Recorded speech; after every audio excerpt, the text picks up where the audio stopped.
प्रिय विद्यार्थियों, आज मैं आपके लिए क्लास 10th की poem number 2 fire and ice composed by Robert Frost का एनसीईआरटी जोन का थिंकिंग अबाउट द पोएम के क्वेश्चन आंसर्स लेकर आया हूं, जो इस प्रकार हैं। क्वेश्चन नंबर 1 है, there are many ideas about how the world will end. Do you think the world will end some day? Have you ever thought what would happen if the sun got so hot that it burst or grew colder and colder? अर्थात विश्व किस प्रकार समाप्त होगा, इसके अनेक विचार हैं। क्या आप सोचते हैं कि विश्व किसी दिन समाप्त हो जाएगा? क्या कभी आपने सोचा कि यदि सूर्य इतना गर्म हो जाए कि वह फट जाए या इतना ठंडा हो जाए तब क्या होगा? क्वेश्चन नंबर 2 है, for frost what do fire and ice stands for? Here are some ideas. Frost के लिए अग्नि और हिम किसका प्रतीक है? नीचे कुछ विचार दिए गए हैं, जिसमें greed, avarice, cruelty, lust, conflict, fury, intolerance, rigidity, insensitivity, coldness, indifference and hatred. और क्वेश्चन नंबर 3 है, what is the rhyme scheme of the poem? How does it help in bringing out the constructing ideas in the poem? प्रस्तुत कविता की लयात्मकता क्या है? यह किस प्रकार कविता के विरोधाभासी विचारों को प्रस्तुत करती है? आइए इन क्वेश्चंस के आंसर्स जानने के लिए देखते हैं। क्वेश्चन नंबर 1 का answer, yes I believe that this world will end someday, but when nobody knows whether the sun gets hot or it gets colder, in both the situation end of this world is sure. हाँ, मैं ये विश्वास करता हूँ कि यह संसार का अंत होगा, किसी न किसी दिन इसका अंत होगा, लेकिन यह कोई नहीं जानता है कि ये इसका अंत कब होगा।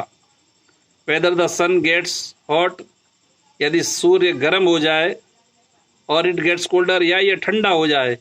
इन बोथ द सिचुएशंस, माने दोनों ही परिस्थितियों में, end of this world is sure, इस संसार का अंत होना सुनिश्चित है। Question number 2, for frost what do fire and ice stands for? Here are some ideas. ये कुछ विचार दिए गए हैं।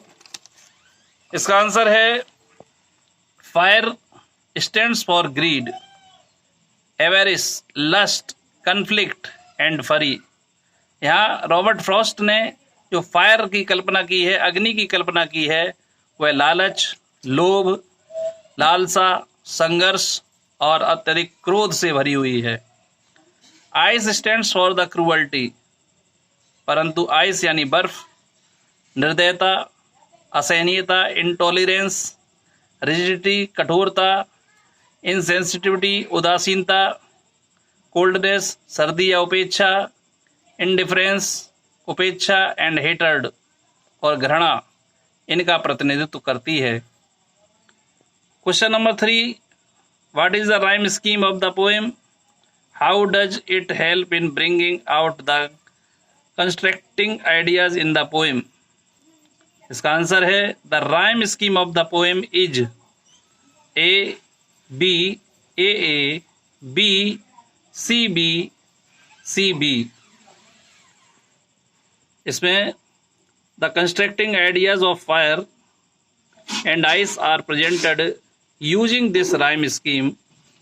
यहाँ पर जो कल्पना की गई है फायर और आइस के बारे में, अग्नि और बर्फ के बारे में, वो एक लयात्मक योजना के रूप में है। He maintains that both fire and ice are probably ends of this world। यहाँ पर यह बताया गया है कि अग्नि और बर्फ दोनों के ही द्वारा इस संसार का अंत होना संभव है। While he talks about how fire represents desire can therefore be a cause of the end of the world। यहाँ पर फायर यानी अग्नि की को प्रतीकात्मक यानी तीव्र इच्छा बताया गया है कि इसके द्वारा इस संसार का अंत होगा। He also maintains ice in between to symbolize that the cold and indifference attitude towards one another will also be enough to the end the world. यहाँ पर जो दूसरा विचार इस संसार के अंत के बारे में है, उसमें आइस को यानी बर्फ को एक प्रतीक माना गया है। इस संसार का अंत जो है वो बर्फ के द्वारा होगा, अत्यधिक ठंड के द्वारा होगा। इन द सेकेंड स्टेंजा, दूसरे अवतरण में, he says that he knows of enough hate in the world that even destructions through ice would be sufficient to bring about the end of the world. यहाँ पर दूसरे stanza में ये बताया गया है कि संसार का विनाश बर्फ के द्वारा होगा। बर्फ को यहाँ पर उसने घृणा का प्रतीक बताया गया है। इसी प्रकार अन्य exam oriented questions, short long questions जानने के लिए मेरी नेक्स्ट वीडियो देखिए। चैनल को लाइक करिए, सब्सक्राइब करिए और दोस्तों के साथ शेयर करिए। Thank you.